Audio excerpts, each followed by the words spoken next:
Welcome back to the RiftGuides WildRift video, and we have massive balance changes around the corner in 5.1D. So let's take a look at them together, let's discuss all of what is happening, the impact of all of these changes, and what are good and what are bad changes. So welcome to patch 5.1D. We're on the last phase of 5.1. While MAOKAI still are MVP, off the bench come more rotating game modes for you to try out, as well as your regularly scheduled champion changes, item changes, and the long-fabled summoner spell changes. Welcome to patch 5.1D. Reminder, content will be released throughout the patch. New features, RF and Gold Rush. It's raining gold. For a limited time, head over to the RF for increased gold and XP. Don't spend it all at once. Our RF Gold Rush will be available on the 1st of July. One for all and Ornn's Blessing. Shopping in the fountain is so last patch, so how about we chill our inner Ornn and start shopping everywhere? After all, who's gonna stop us?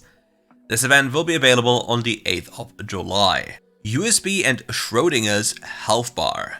If you can't see your opponent's health bar, does it even exist? Let's find out together. This event will start on the 15th of July.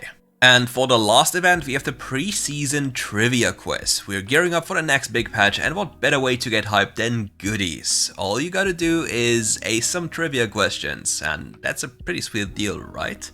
And this one will be starting on the 11th of July. Champion changes. And here we have a Brand nerf because he's broken on the Chinese server. Brand, in contrast to other mages, Brand can deal a massive amount of damage in a very short time, making it hard for the opponent to deal with. These changes will give his enemies an opportunity to catch their breath. Pillar of Flame damage is getting reduced on these ranks here.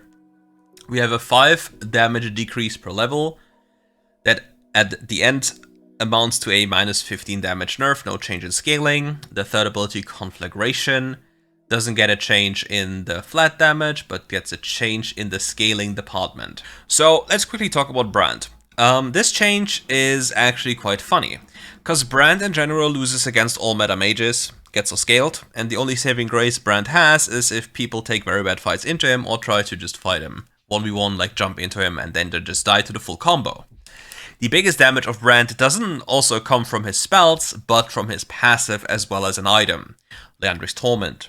Liandry's Torment and your fully stacked passive, if you space it out correctly, will amount to roughly 10 seconds of a Liandry burn, which is going to be a lot of HP burned away, considering you combine it with your passive. So yeah, this champion will be dealing a lot of damage, but is equally as vulnerable. So I don't really agree with these changes. He might have had a high win rate, but it's usually linked to a more casualized player base. So this focus is completely on the casual player base, which is fine. Next up, we have Fiora. Our Grand Duelist has been less than Grand in lane in teamfights. We are boosting her damage to make sure she's up to fighting her way back into the spotlight. Duelist Dance. The damage increased by hitting vitals is increased from 3.5, let's highlight this here, and 5.5 scaling per 100 physical attack damage to 4, so it's a 0.5 increase, and another 0.5 increase to the target's maximum HP. Also, we have a change to our first ability. We do not see a change in the flat damage department, but we do be seeing a change when it comes to the scaling, because here we see a complete 10% increase in bonus attack damage.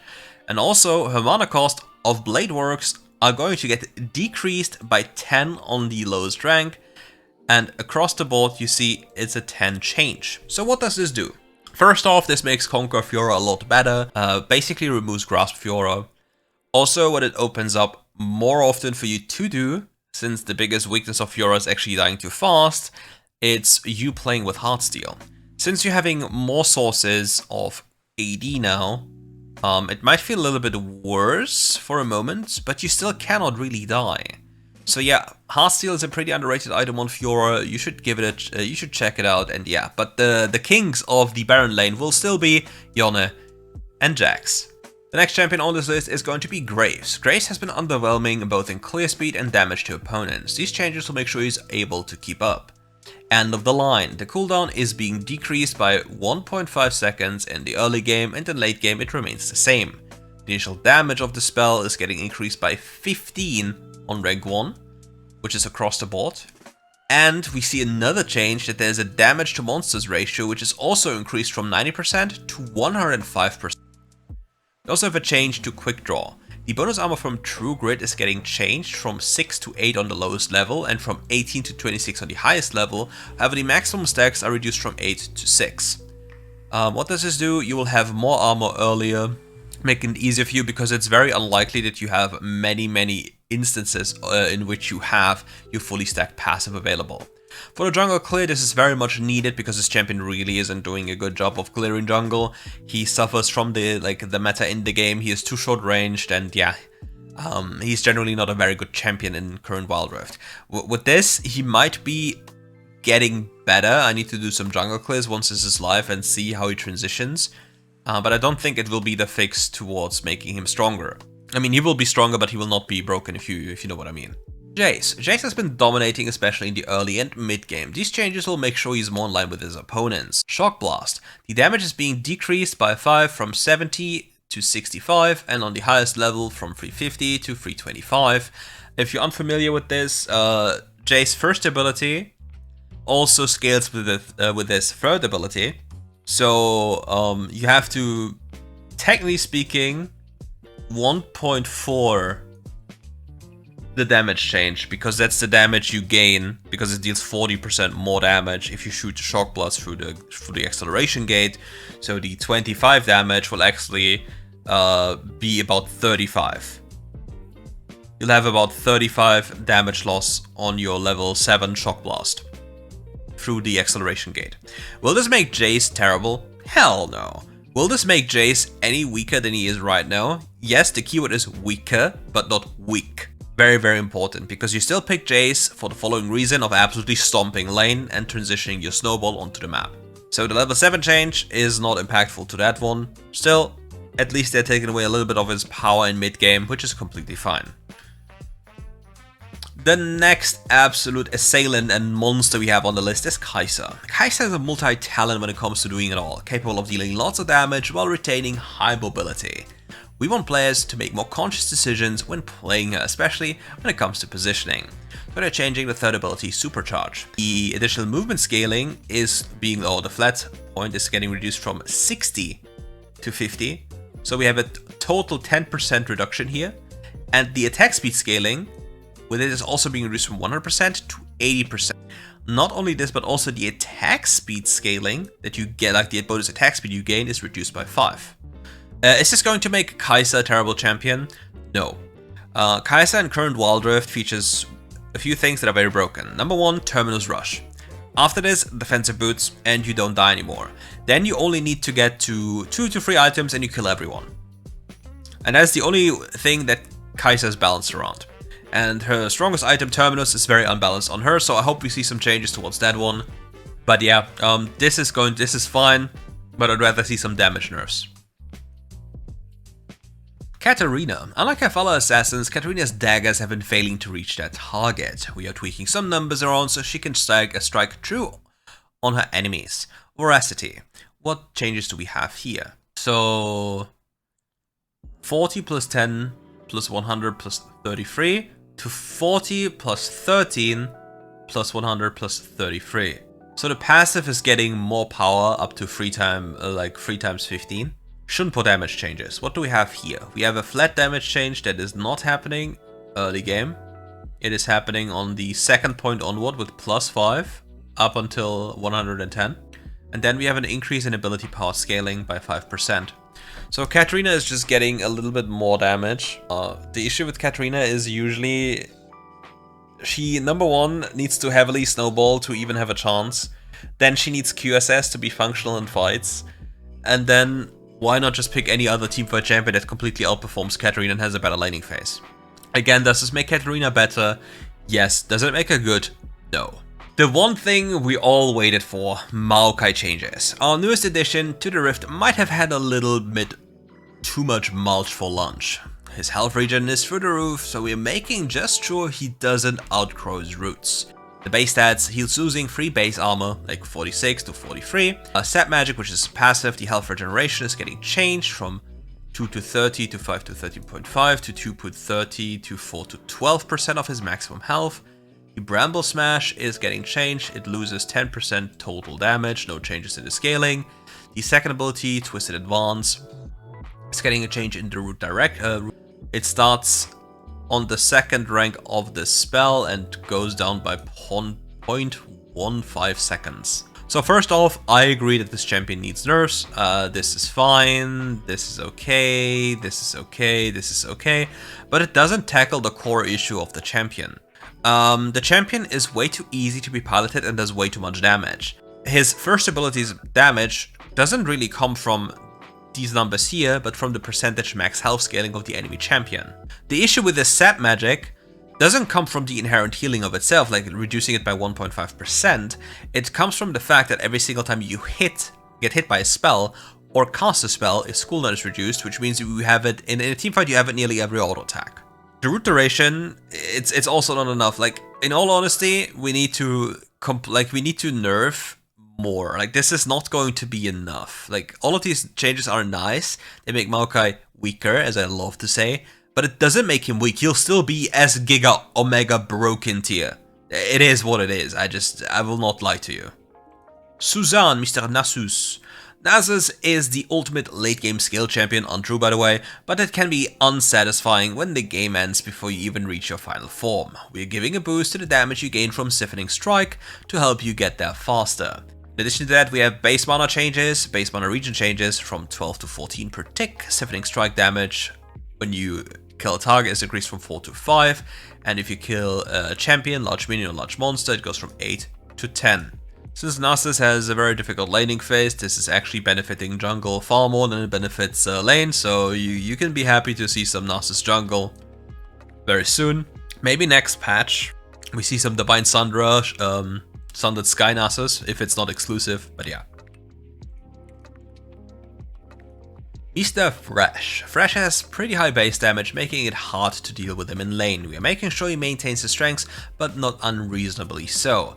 Base attack damage from 58 to 54, slight load the rate of minions dropping souls. This is actually killing Fresh, from my opinion. Fresh has 1 saving grace over other supports, which is damage, and losing 4 damage for free, which also scales with his E, is something you do not want to have. It also makes top lane Fresh or Baron lane Fresh a lot weaker.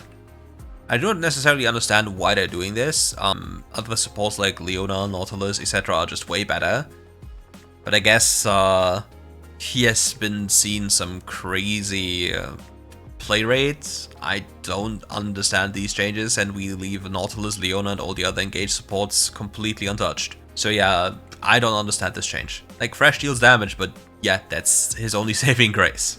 Tryndamere, our King of the North, has been rampaging through jungle and lanes alike. We're tweaking his numbers to make sure he still stays down to earth. Battle Fury, which is his passive, attack speed gained by attacking champions from 55 to 35%, the bonus attack damage from 10 to 7, free across the ranks on 25 to 22, and the Undying Rage, which is ultimate ability, bonus attack speed from Battle Fury, being reduced from 60 to 45. And on the highest ranks from 70 to 65.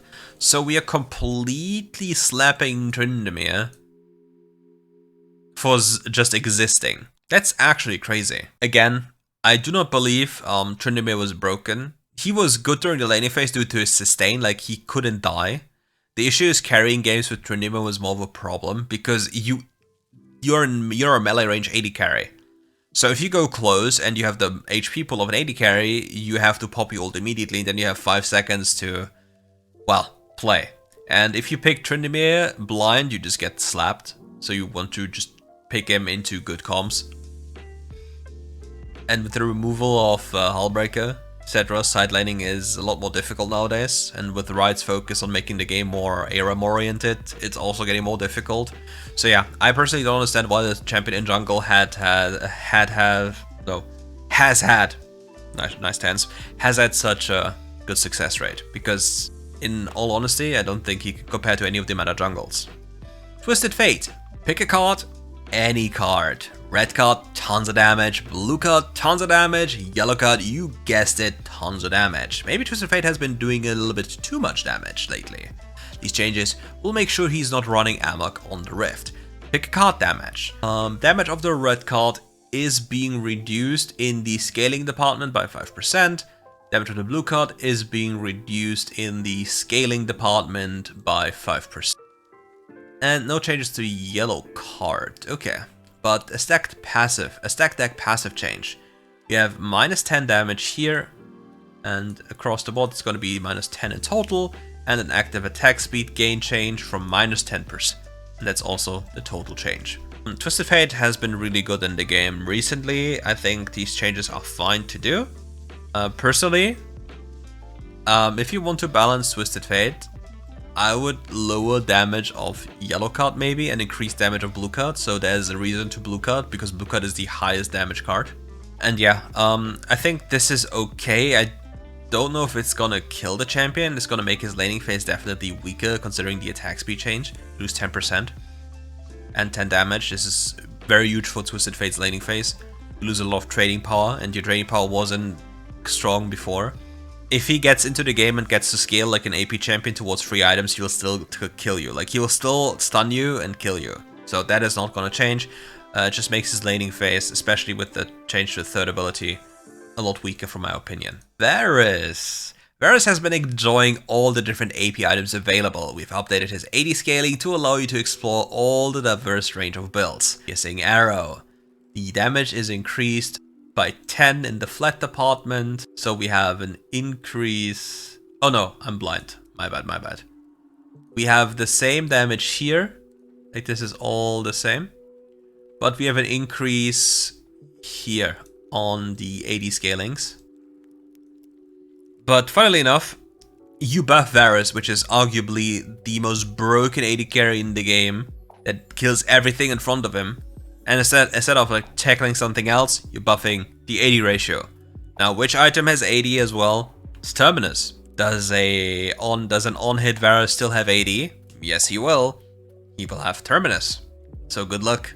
So what does this also do? The increase in damage here, because you see a change of this spell, right? When 172.5 to 187.5, if you mix Essence Reaver to the mix, this becomes even more problematic, because Essence Reaver scales the damage. And yeah, since the percent increase, you will see that Varus does a lot of damage with either the Lethality build, which you would still go for in certain games, or the on-hit build, which also features AD. So again, I don't know why we're buffing Varus. Terrible move to do, but here we are. Mr. Warwick. Warwick has been hitting like a wet paper towel. We are leaning into his health regen and making sure he'll be able to stay in fights for longer and better. Basic stats. Base armor is getting increased by 5, and the armor gain from 3.9 to 4.3. Jaws of the Beast is seeing a change from 120% attack damage to 130% attack damage. And no change in the enemy HP scaling, but we see an increase in healing already in the early levels. So hold up. Warwick, the champion who is really strong level 1, is now getting a stronger level 1, when his biggest issue isn't getting lane leads, but carrying games. Because level 1 Warwick is a menace. Like, he completely obliterates you if you make a mistake, runs you down. And they're buffing his laning phase. That is absolutely insane. So yeah, you best believe you're gonna see some interesting Warwick counterpicks top lane to just demonize you, but still lose the game. But they'll completely demonize you, but they'll still lose the game. But they'll demonize you. Gameplay changes. Terminus. Terminus is granting a lot more value for its cost than intended. We are bringing it back in line with other items. So the price increase from 3,200 to 3,400. This is an indirect nerf to any Terminus user, and there's 2 massive offenders, which are going to be Varus and Kaisa. So with the Kaisa nerfs that we discussed earlier, I think this is pretty okay. It makes their power spike a little bit more delayed. For Varus, to be fair, Varus is also broken with just the longsword as inventory, Kaisa not so much, but you get what I mean. Summoner spell changes. Heal's cooldown is relatively long, which makes it a less tempting option, especially when it's competing for a slot against an offensive summoner spell like Ignite. We are adjusting the cooldown and health region so it can be an attractive pickup for champions that need extra survivability. The cooldown is 130 to 110, and the health region is increased by 10, and highest rank by 20. If I'm not mistaken, Ignite should be 100 second cooldown, right? So I think if you want to buff heal and make it equally as powerful as Ignite, you want to put it on 100-second cooldown. But this obviously incentivizes playing heal a lot more often, especially if you can't kill. Because yeah, it will just provide you more value, because Ignite needs you to actually play the game, heal you can just chill. For Barrier, we have a similar change. They're justifying it that Barrier is in the same boat as heal, so it's getting a small fix, 20-second cooldown change. This is very annoying for top lane, because with 100-second it will be the same cooldown as Ignite. Barrier will be able to help you a lot during laning phase. Just tank a combo, pop Barrier, just laugh at them. Where there's also like a shield change, like 10 extra shield for free. So this can definitely be another nice option for the Baron line. Let's just add it to the game. AD carries will still either run Exhaust or Ghost. It's not gonna happen, like not gonna do anything for AD carries, so you can dream on. And this like heal again is only a support change, so this is top lane change. And this is sub change. Because AD carry either goes Exhaust or Ghost and nothing in between. Skins. Immortal Journey Kayle on the 28th of June. Same for Immortal Journey Zed. Same for Immortal Journey Shyvana, Enduring Sword Talon. And Prestige, Splendid Staff, 1 bazillion euros Nami. And let me check. That's it for today's video. Cool. That's it for the patch. Thank you for watching. If you enjoyed the video, leave a like and subscribe to the channel.